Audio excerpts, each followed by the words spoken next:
আসসালামু আলাইকুম, সবাই কেমন আছেন? অবশ্যই কমেন্টস করে জানাতে পারেন। Realme C35 এই স্মার্টফোনটি নিয়ে প্রচুর আলোচনা এবং সমালোচনা হয়েছে।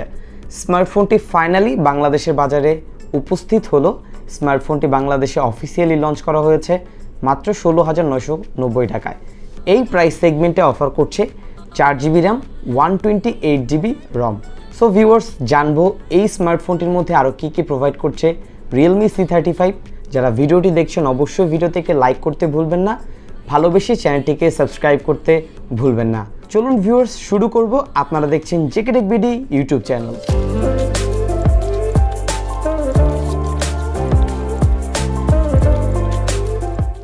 আজকের এই স্মার্টফোনটি আমাদেরকে পাঠিয়েছেন বিসমিল্লাহ রিয়েলমি পয়েন্ট। তাদের কাছ থেকে এই স্মার্টফোনটি পেয়ে যাবেন আকর্ষণীয় মূল্য ছাড়ে। স্ক্রিনের সামনে যে নাম্বারটি রয়েছে, চাইলে কল করে সকল ইনফরমেশন জেনে নিতে পারেন এবং ডেসক্রিপশন বক্সে থাকবে তাদের সম্পর্কে সকল তথ্য, অবশ্যই চেক করে দেখবেন। চলুন ভিউয়ার্স, দেখে নেই এই Realme C35 এই স্মার্টফোনটির বক্সে কী কী প্রোভাইড করছে Realme। বক্স কন্টেন্ট হিসেবে আপনারা পেয়ে যাবেন ইউজার ম্যানুয়াল গাইড এবং ওয়ারেন্টি পেপার। এছাড়াও রয়েছে type A to type C data cable এবং রয়েছে একটি 18 ওয়ার্ডের চার্জিং অ্যাডাপ্টার। রয়েছে সর্বশেষ স্মার্টফোনটি, এটি আপনারা দুটি কালার ভেরিয়েন্টে পেয়ে যাবেন, গ্লোয়িং ব্ল্যাক এবং গ্লোয়িং গ্রিন। আমাদের রিভিউ ইউনিটটি হচ্ছে গ্লোয়িং গ্রিন। চলুন ভিউয়ার্স, এখন আমরা কথা বলবো এই স্মার্টফোনটির ডিজাইন এবং বিল্ড কোয়ালিটি নিয়ে। স্মার্টফোনটি দেখতে কিন্তু অসম্ভব সুন্দর, বিশেষ করে এটার যে গ্লোয়িং গ্রিন কালারটি রয়েছে সেটা আমার কাছে পার্সোনালি খুবই ভালো লেগেছে। এখানে যে ক্যামেরা মডিউলটা দেখতে পাচ্ছি অনেকটা অ্যাপেল স্মার্টফোনের মতো ট্রিপল ক্যামেরা সেটআপ রয়েছে। স্মার্টফোনটির যে বটম প্যানেল রয়েছে সেটা রাইট সাইডে পেয়ে যাবেন একটি সাইড মাউন্টেন ফিঙ্গারপ্রিন্ট বা পাওয়ার বাটন, এবং এটা গ্রিপ করার জন্য খুবই ভালো একটি ডিজাইন প্রোভাইড করেছে। এটা বটম প্যানেলের নিচের দিকে পেয়ে যাবেন 3.5mm হেডফোন পোর্ট, রয়েছে microphone port, type C charging port, রয়েছে স্পিকার গ্রিল, এবং স্মার্টফোনটির লেফট সাইডে পেয়ে যাবেন ভলিউম লকার এবং ডেডিকেটেড সিম ট্রে পয়েন্ট, যেখানে দুটি সিম সহ একটি মেমোরি কার্ড আপনি চাইলে ইউজ করতে পারবেন। স্মার্টফোনটির ওয়েট হচ্ছে এবং এটার থিকনেস হচ্ছে 8.1mm। এটার যদি হ্যান্ড গ্রিপের কথা বলি, সত্যি অসাধারণ হ্যান্ড গ্রিপ করেছে, খুব কমফোর্টেবলি আপনারা চাইলে ইউজ করতে পারবেন। এবং হ্যাঁ, আপনাদের কাছে এই স্মার্টফোনটির ডিজাইন কেমন লেগেছে অবশ্যই কমেন্টস করে জানতে ভুলবেন না। ডিসপ্লে, এই স্মার্টফোনটিতে আপনারা পেয়ে যাবেন 6.6 ইঞ্চির একটি ফুল HD+ রেজুলেশন ডিসপ্লে, যার পিপিআই ডেন্সিটি থাকছে 401 পিপিআই। এখানে ডিসপ্লে রেজুলেশন থাকছে 1080x2408 পিক্সেল, এবং এখানে 600 নিট পিক ব্রাইটনেস রয়েছে, যার কারণে আপনি যদি ডিরেক্ট সানলাইটে এটা ইউজ করেন, এটার ইউজিং এক্সপিরিয়েন্স নিয়ে তেমন কোনো প্রবলেম আপনাকে পড়তে হবে না। এবং এটার যে কন্টেন্ট ওয়াচিং এক্সপিরিয়েন্স সেটা বেশ ভালোই ছিল। তবে যদি এই প্রাইস পয়েন্টে স্মার্টফোনটিতে একটি 5 হোল ডিসপ্লে ইউজ করা হতো আরও বেটার হতো। চলুন এখন আমরা দেখব স্মার্টফোনটির সাউন্ড কোয়ালিটি কেমন। স্মার্টফোনটিতে ইউজ করা হয়েছে একটি single bottom firing speaker. So test করে দেখি।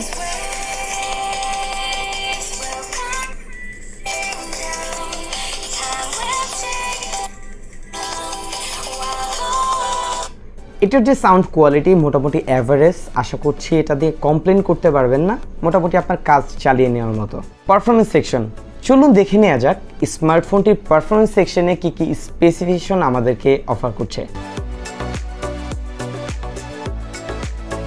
16,990 টাকায় রিয়েলমি যে স্পেসিফিকেশন আমাদেরকে প্রোভাইড করছে, যেমন 4GB LPDDR4X এর র্যাম, 128GB রম, UFS 2.2 স্টোরেজ টাইপ, এবং প্রসেসর থাকছে ইউনোসকের টাইগার T612, একটি মোটামুটি লেভেলের গেমিং প্রসেসর। যদি এই প্রাইস পয়েন্টের কথা বলি বা এর থেকে কম প্রাইস পয়েন্টের কথা বলি, এই প্রসেসরটি কিন্তু এর থেকে কম প্রাইসে রিয়েলমি প্রোভাইড করছে। সেই দিকে তাকালে এই প্রাইসে এর থেকে বেটার প্রসেসর ইউজ করতে পারতো, যেমন কোয়ালকম স্ন্যাপড্রাগন 680। যদি বর্তমান সিচুয়েশনের কথা বলি, বর্তমান সিচুয়েশনে কিন্তু অনেক স্মার্টফোনের প্রাইস দিন দিন বেড়ে যাচ্ছে।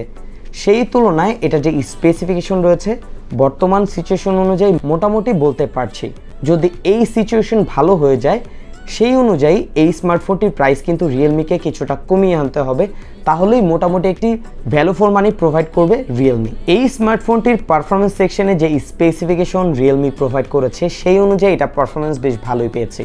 স্মার্টফোনটিতে কোনো প্রকার ল্যাগ বা স্টাটারিং দেখিনি।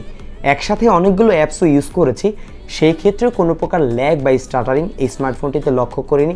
আরও একটা বিষয় ভালো লেগেছে, UFS 2.2 স্টোরেজ টাইপ ইউজ করার ফলে এটার অ্যাপস ওপেনিং এবং ক্লোজিং বেশ ভালো ফাস্ট ছিল।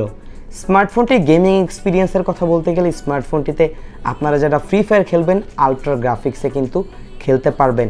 সেই ক্ষেত্রে আমরা অনেকক্ষণ ইউজ করেছি, কোনো প্রকার ল্যাগ পাইনি, স্টাটারিংও পাইনি। তবে বেশ কিছুক্ষণ গেম খেলার পরে এটার ব্যাক প্যানেলটা কিছুটা হিট হয়ে যাচ্ছিল, এটা খুবই স্বাভাবিক একটি ব্যাপার। যদি স্মার্টফোনটির মধ্যে আপনারা পাবজি খেলতে চান সেই ক্ষেত্রে বেশ ল্যাগ পাবেন, বা এই প্রশ্ন অনুযায়ী বেশ ল্যাগ পাওয়াটা স্বাভাবিক একটি ব্যাপার। তবে যারা ফ্রি ফায়ার খেলবেন স্পেশালি তাদের জন্য এই স্মার্টফোনটি রিকমেন্ড করছি। চাইলে এই স্মার্টফোনটি পারচেস করতে পারেন, আশা করছি ভালো একটি গেমিং এক্সপিরিয়েন্স এই স্মার্টফোনটি থেকে আপনারা পাবেন। ক্যামেরা, এই স্মার্টফোনটিতে দেখতে পাচ্ছি triple main rear camera. Main ক্যামেরাটি 50 মেগাপিক্সেল রয়েছে, 2 মেগাপিক্সেল একটি ম্যাক্রো সেন্সর রয়েছে, 0.3 মেগাপিক্সেল একটি depth sensor. Front selfie camera পেয়ে যাবেন 8 মেগাপিক্সেল। যদি স্মার্টফোনটি ক্যামেরা রেজাল্টের কথা বলি, ক্যামেরার রেজাল্ট মোটামুটি এই প্রাইস পয়েন্টে আরেকটু বেটার হলে হয়তো আরও ভালো হতো। স্মার্টফোনটি থেকে বেশ কিছু ছবি তুলেছি, আপনাদের উদ্দেশ্যে দিয়ে দিচ্ছি, অবশ্যই দেখবেন এবং কমেন্টস করে জানাবেন আপনাদের কাছে কেমন লেগেছে। এবং যারা ভিডিওটি দেখছেন অবশ্যই ভিডিওতে একটি লাইক করে যাবেন, এবং যারা এখনও সাবস্ক্রাইব করেনি অবশ্যই চ্যানেলটি সাবস্ক্রাইব করবেন।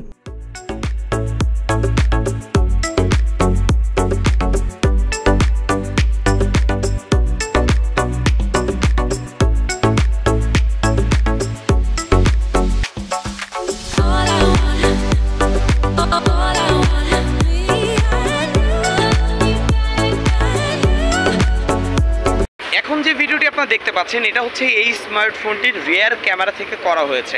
এটার কোয়ালিটি কিন্তু আপনারা দেখতে পাচ্ছেন, এবং এটার ছবির কোয়ালিটির কথা যদি বলি সেই ক্ষেত্রে ছবির কোয়ালিটি মোটামুটি অ্যাভারেজ ছিল, তবে কালারটা একটু বুস্ট আপ করে দিচ্ছিল, মানে স্যাচুরেশন কালার প্রোভাইড করছিল। সো ওভারঅল এটার ক্যামেরা কোয়ালিটি ভালো ছিল। রিয়েলমির এই বিষয়টি আমার কাছে কেন জানি একটু ভালো লাগে না, যদি আরেকটু ক্যামেরার কোয়ালিটি ন্যাচারাল করা হতো আরও ভালো লাগতো। ভিডিওটি দেখতে পাচ্ছেন এটা হচ্ছে এই স্মার্টফোনটির ফ্রন্ট ক্যামেরা থেকে করা হয়েছে। আর ফ্রন্ট ক্যামেরার রেজাল্ট মোটামুটি ভালোই পেয়েছি, তবে কালার কোয়ালিটির কথা বলতে গেলে ছবিগুলো একটু ওভার স্যাচুরেট হয়ে যাচ্ছিল। সো এই বিষয়টা যদি একটু ন্যাচারাল করা যেত আরও ভালো হতো।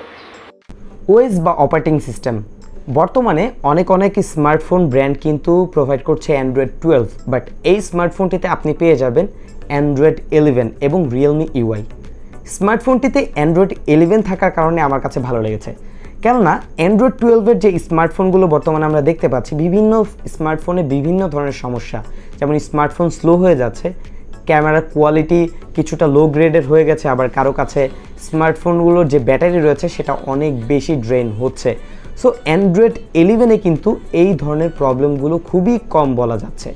সো এই স্মার্টফোনটির মধ্যে খুব শীঘ্রই অ্যান্ড্রয়েড 12 আসতে পারে, তবে আপনাদের কাছে রিকমেন্ড থাকবে যে স্মার্টফোনটিতে আপাতত আপনারা অ্যান্ড্রয়েড 12-এর আপডেট দিবেন না, অ্যান্ড্রয়েড 11-ই ইউজ করার চেষ্টা করবেন। যখন অ্যান্ড্রয়েড 12-এর স্টেবল ভার্সন চলে আসবে বা এই যে আপডেটটি রয়েছে সেটার স্টেবিলিটি চলে আসবে, সেই ক্ষেত্রে চেষ্টা করবেন স্মার্টফোনটিকে আপডেট দেওয়ার।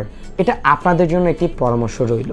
ব্যাটারি, এই স্মার্টফোনটিতে আপনারা পেয়ে যাবেন 5000 mAh ব্যাটারি, যেহেতু বক্সে একটি 18 ওয়াটের ফাস্ট চার্জার প্রোভাইড করা হয়েছে, সেই অনুযায়ী এই স্মার্টফোনটিকে চার্জ দিতে সময় লেগে যাবে 1.5 ঘন্টা বা 1 ঘন্টা 40 মিনিটের মতো। স্মার্টফোনটির চার্জিং ব্যাকআপের কথা বলতে গেলে আমার কাছে বেশ ভালো লেগেছে। স্মার্টফোনটি যারা নর্মাল ইউজার রয়েছেন অনায়াসে 1.5 দিন পর্যন্ত নিয়ে যেতে পারবেন, যারা একটু হার্ড লেভেলের ইউজ করেন আশা করছি 1 দিন অনায়াসে চলে যাবে, এবং যারা একটু গেম খেলেন, যদি গেমিং এক্সপিরিয়েন্সের কথা বলি, স্মার্টফোনটিতে ফ্রি ফায়ারে 4 থেকে 5 ঘন্টার মতো আপনারা এসওটি পাবেন। সো এটার ব্যাটারি ব্যাকআপ কিন্তু বেশ ইমপ্রেসিভ, মানে 5000 mAh হিসেবে ঠিকঠাক ছিল। 16990 টাকায় এই স্মার্টফোনটি আপনাদের জন্য কেমন হবে? যদি স্মার্টফোনটার কথা বলি, আমার কাছে এটার লুক জাস্ট ওয়াও লেগেছে। অনেকে আছেন যারা লুকের উপর স্মার্টফোন পারচেস করে থাকেন, তাদের কাছে এই স্মার্টফোনটি খুব সহজেই পছন্দের তালিকায় চলে আসবে এবং অনেকে এই স্মার্টফোনটি পারচেস করবেন। যদি স্পেসিফিকেশনের কথা বলি, এটার প্রসেসরটা আরেকটু বেটার হওয়ার প্রয়োজন ছিল, যেমন কোয়ালকম স্ন্যাপড্রাগন 680 হলে আরও ভালো হতো।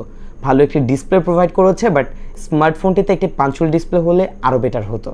স্মার্টফোনটির যে স্পিকারের কোয়ালিটি সেটা কিন্তু বেশ ভালো ছিল, এবং বিশেষ করে ভালো লেগেছে এই স্মার্টফোনটির মধ্যে যে ইন্টারনাল স্টোরেজ রয়েছে সেটা কিন্তু UFS 2.2 ওভারঅল এই প্রাইস পয়েন্টে বর্তমান সিচুয়েশন অনুযায়ী এটা কিন্তু মোটামুটি লেভেলের একটি ভালো স্মার্টফোন। যদি এই সিচুয়েশন বা এই কন্ডিশন আর একটু বেটার হয় সেক্ষেত্রে স্মার্টফোনটির প্রাইস কমানোর প্রয়োজন পড়বে রিয়েলমির, এবং আশা করছি কমিয়ে এই স্মার্টফোনটি প্রাইস নিয়ে আসবে 15,000 টাকার মধ্যে। তাহলেই মোটামুটি একটি ভালো ভ্যালু ফর মানি স্মার্টফোন হতে পারবে Realme C35। এই ছিল আজকের ভিডিও। যদি ভিডিওটি আপনার কাছে ভালো লেগে থাকে অবশ্যই লাইক করে যাবেন, এবং যারা চ্যানেলটি সাবস্ক্রাইব করেননি সাবস্ক্রাইব করতে ভুলবেন না। বিদায় নিচ্ছি, জাকারিয়া হাসান পার্থ। আসসালামু আলাইকুম।